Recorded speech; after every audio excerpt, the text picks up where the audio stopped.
இந்திய அரசாங்கம் குழந்தைகள் கொல்லப்பட்ட போதும் ஒரு இறையாண்மை மிக்க நாட்டின் மீது தாக்குதல் நடத்தப்பட்ட போதும் வாய் மூடி கண்மூடி காதை பொத்தி கொண்டு இருப்பது கண்டனத்துக்குரியது. இதை பேசாம இந்தியா இருக்கணும்னா நீங்க என்னன்னா ஜடமா தான் இருக்கணும், இல்லைன்னா சங்கியா இருக்கணும். சத்தாம் ஹுசேன் பயங்கரவாதின்னு சொன்னீங்க. நீங்க யாரு? 5 லட்சம் குழந்தைகளை கொன்று குவித்தீர்கள். நீங்கள் யார்?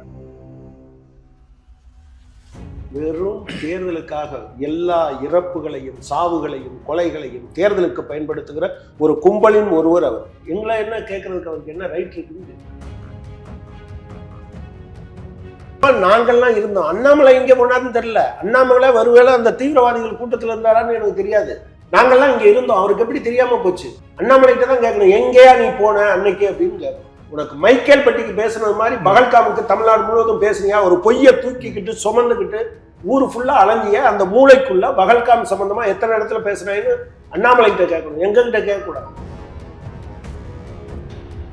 ஷூட்டிங்ல இருந்தாலும் இவ்வளவு அவசரத்துல நீ அவசரமா போய் சொல்லுன்னு சொல்றதுக்கு வக்கற்றவர்கள் இதை பற்றி எல்லாம் பேசக்கூடாது. எங்க இறப்பு நடந்தாலும் இவங்களுக்கு அதை வச்சு ஒரு அரசியல் 4 ஓட்டு கிடைக்குமா, அவனை திட்டலாமா இவனை திட்டலாமா.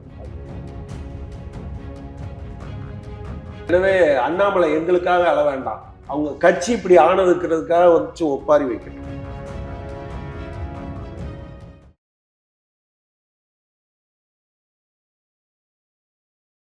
தமிழகத்தின் பல எம்பி எம்எல்ஏக்களின் வெற்றிக்கு வித்திட்ட கிங் 360 தேர்தல் வியூக சாப்ட்வேர் 2026 புதிய வாக்காளர்களின் அப்டேட் விவரங்களுடன் உங்கள் தொகுதியில் உங்கள் வெற்றிக்கு வித்திடுகிறது.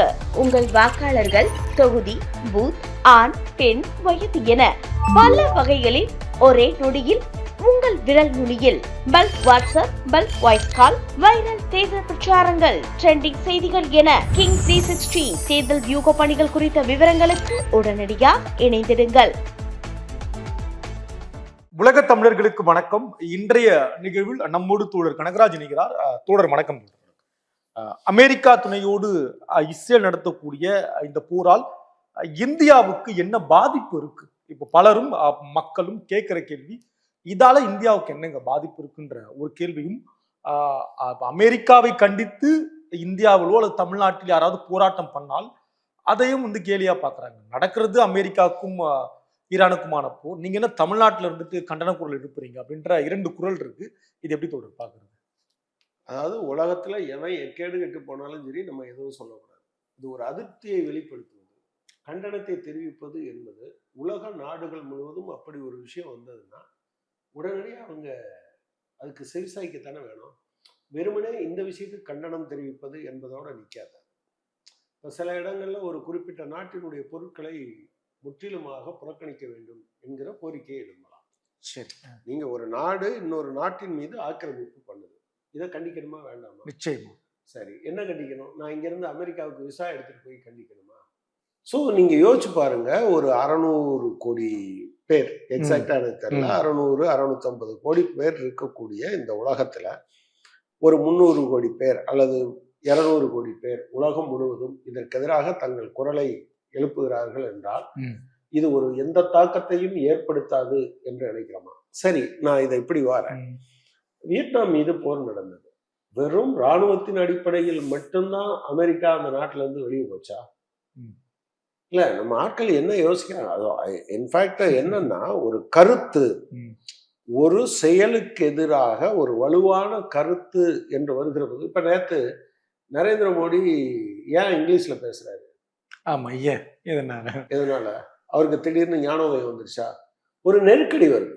நீ தமிழையும் ஹிந்தியவும் மட்டுமே பேசுறீங்களே, ஏன் உங்களுக்கு ஆங்கிலம் பேச தெரியாதா? இன்னொரு மொழி தெரியும் தானே? தமிழ்நாட்டுல பரவலாக அதை அறிந்தவர்கள் இருக்கிறாங்களே.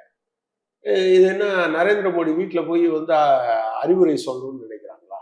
கிடையாது.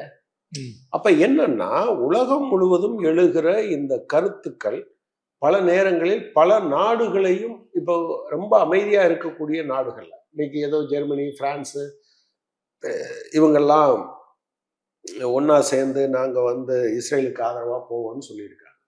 அந்த நாட்டுல மக்கள் பெருமளவுக்கு வந்தாங்கன்னா அது என்ன விளைவுகளை ஏற்படுத்தும்?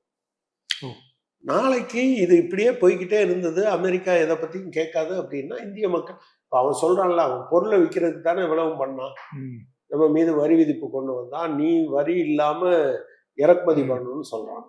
நீ ஓசியா கொடுத்தா கூட எங்க ஊர்ல வாங்க மாட்டோம், இலவசமா கொடுத்தா கூட வாங்க மாட்டோம்னு மக்கள் அப்படி ஒரு மனநிலைக்கு வருவாங்க தானே.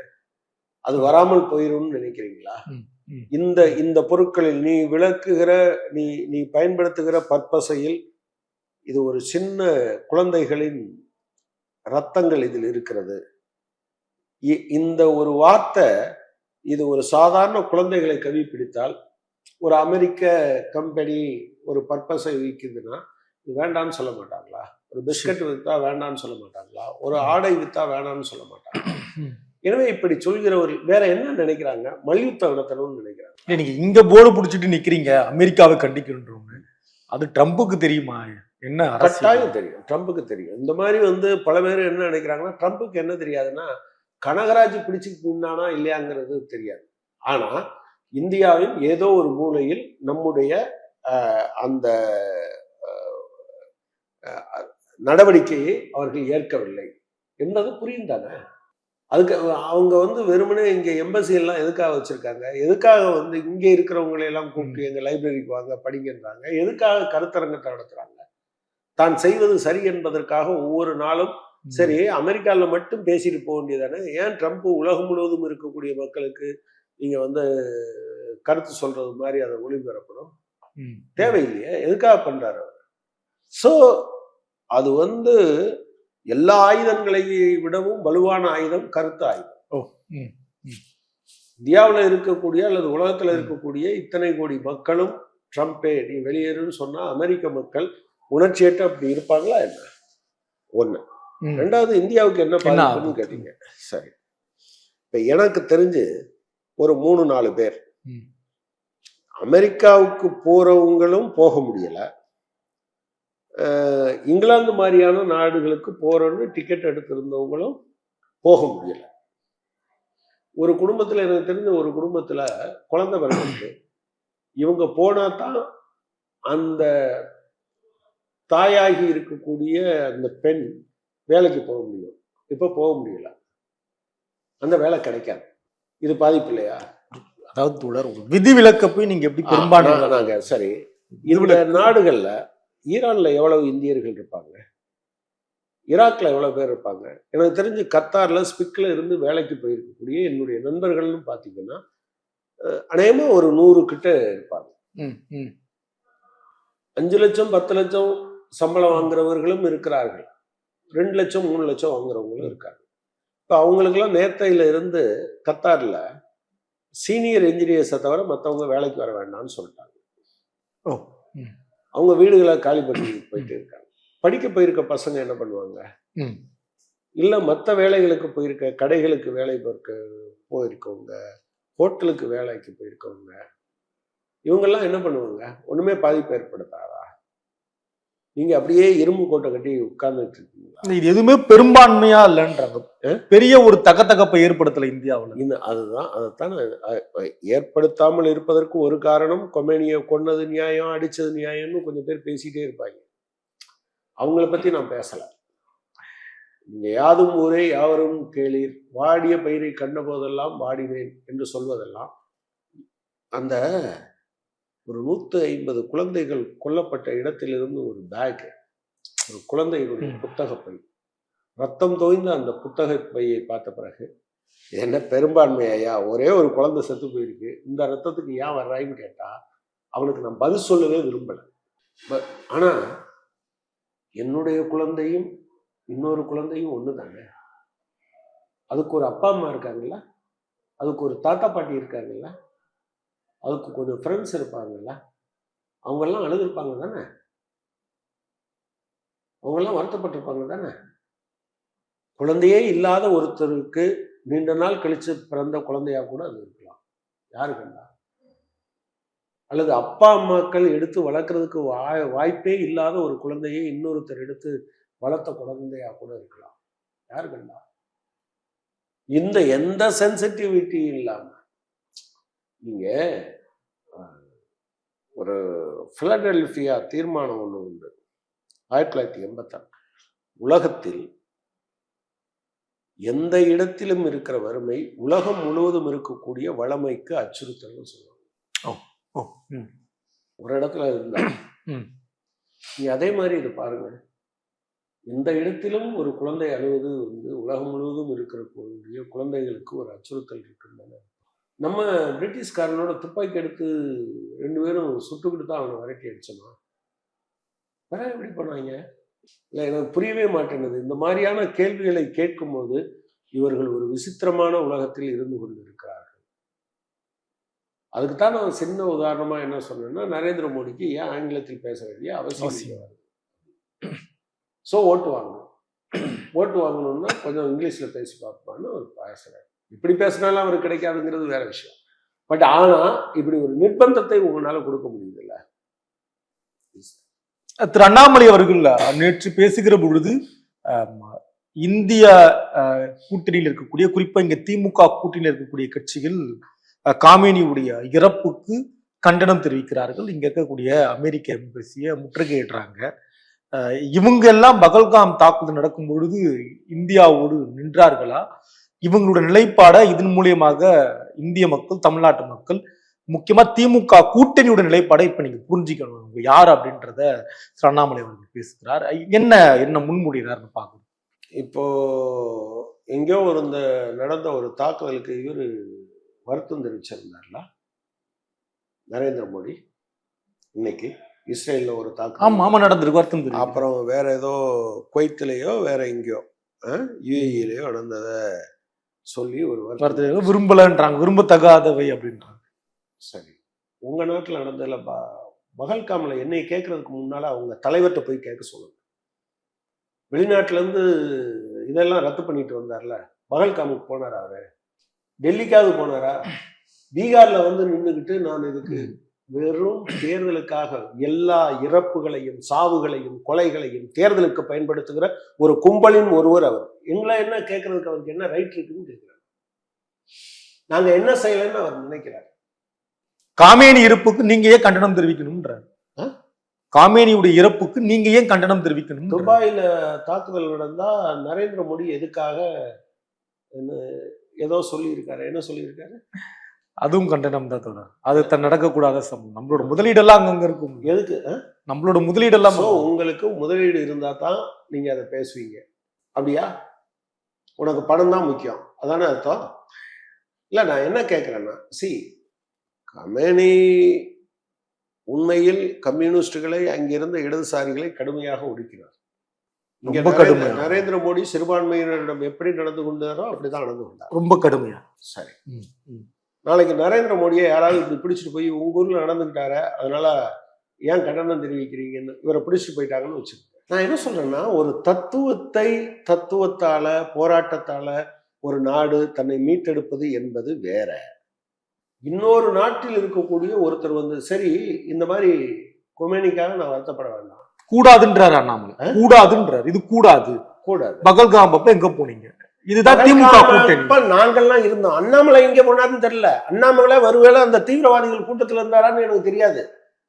நாங்கள்லாம் இங்க இருந்தோம். அவருக்கு எப்படி தெரியாம போச்சு?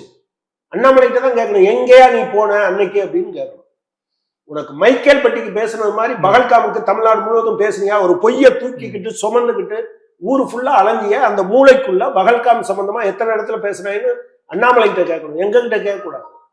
அண்ணாமலைக்கு இந்த மாதிரியான கேள்விகளை கேட்க தெரியுமே தவிர, அதை தவிர உருப்படியா ஒன்றும் யோசிக்க தெரியாது.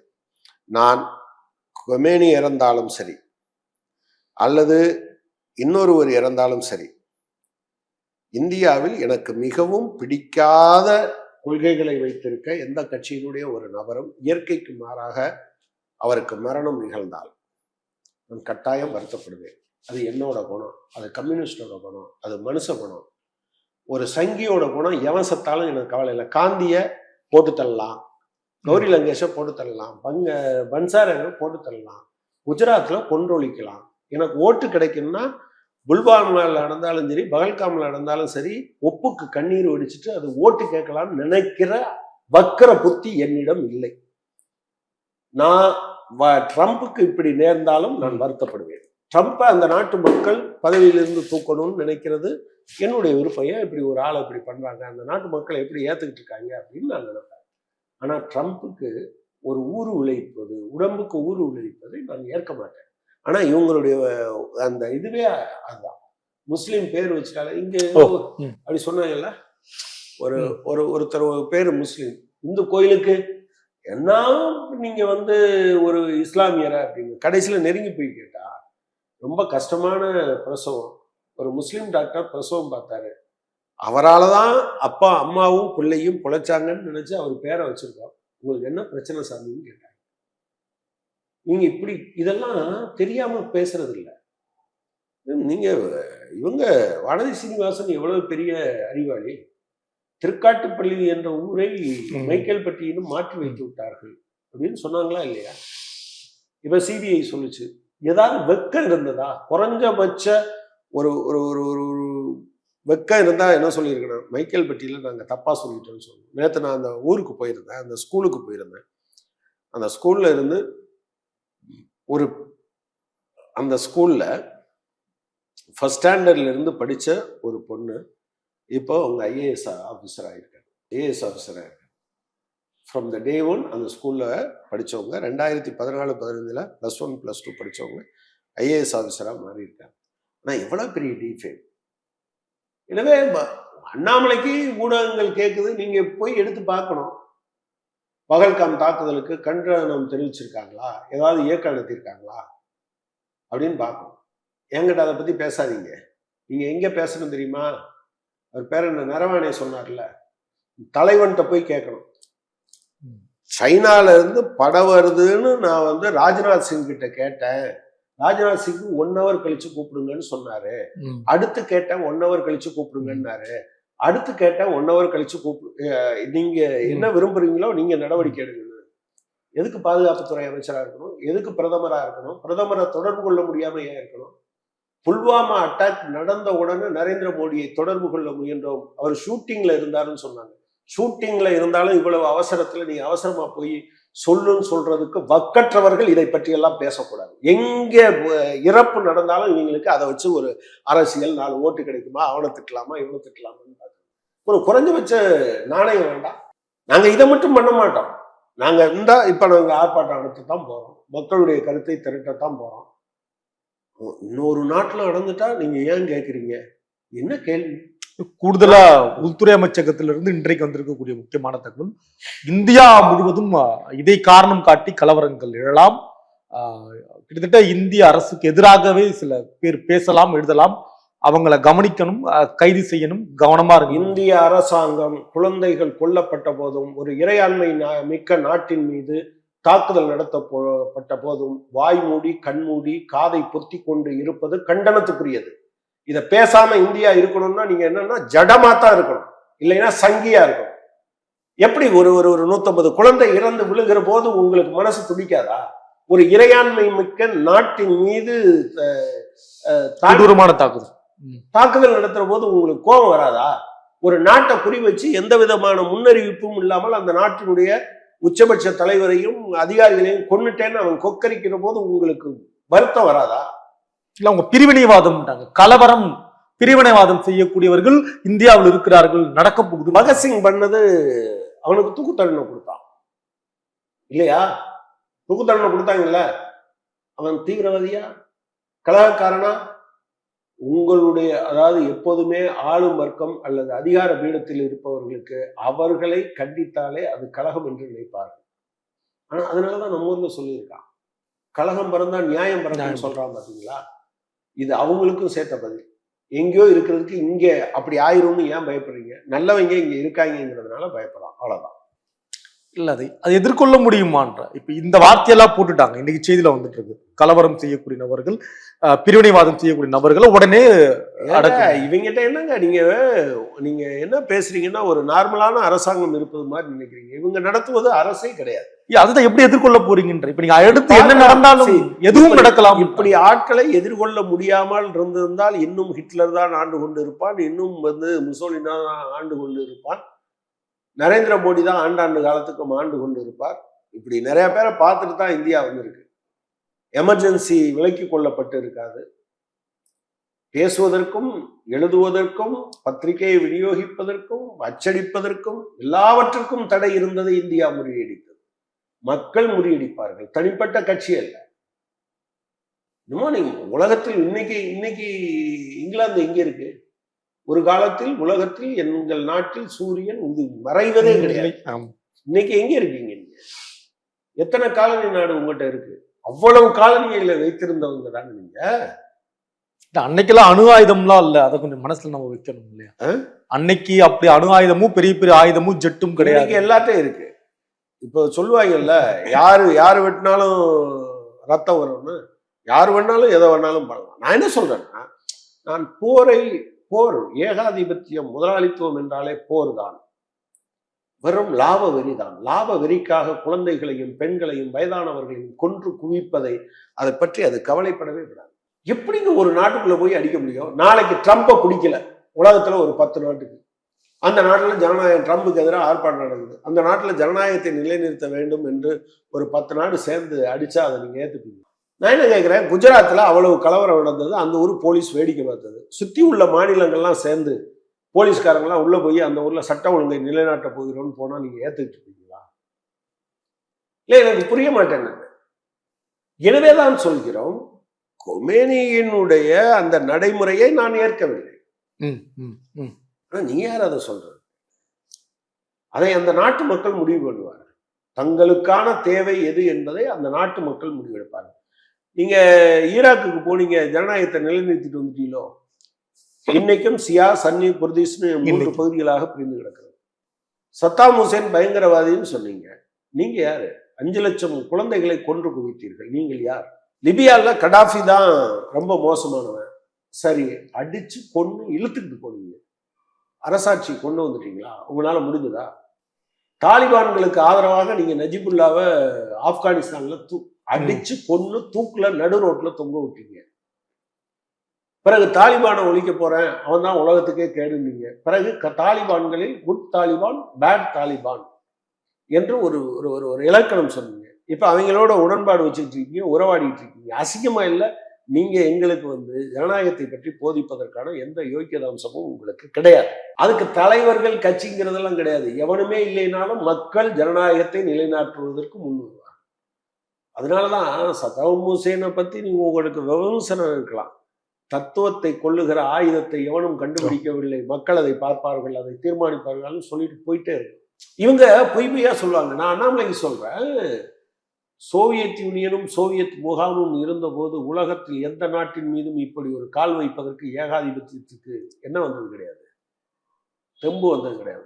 140 கோடி மக்களை வைத்திருக்கிறார், 20% மக்கள் உங்களிடம் இருக்கிறார்கள், நீ எந்த பக்கம் நிற்கிறார்? அதனாலதானே இப்படி உன்னுடைய நிலைப்பாடு மாறியதன் காரணமாகத்தான் பகல்காம் தாக்குதல் நடந்த போது நமக்கு ஆதரவாக பேசுவதற்கு ஒரு நாடு கூட வரல. எனவே அண்ணாமலை எங்களுக்காக அழ வேண்டாம், அவங்க கட்சி இப்படி ஆனதுக்கிறதுக்காக வந்து ஒப்பாரி வைக்கட்டும். நன்றி தோழர், நன்றி. தமிழகத்தின் பல எம்பி எம்எல்ஏக்களின் வெற்றிக்கு வித்திட்ட கிங் 360 தேர்தல் வியூக சாப்ட்வேர் 2026 புதிய வாக்காளர்களின் அப்டேட் விவரங்களுடன் உங்கள் தொகுதியில் உங்கள் வெற்றிக்கு வித்திடுகிறது. உங்கள் வாக்காளர்கள் தொகுதி, பூத், ஆண், பெண், வயது என பல வகைகளில் ஒரே நொடியில் உங்கள் விரல் நுனியில் bulk WhatsApp, bulk voice call, viral தேர்தல் பிரச்சாரங்கள், ட்ரெண்டிங் செய்திகள் என கிங் 360 தேர்தல் வியூக பணிகள் குறித்த விவரங்களுக்கு உடனடியாக இணைந்திடுங்கள்.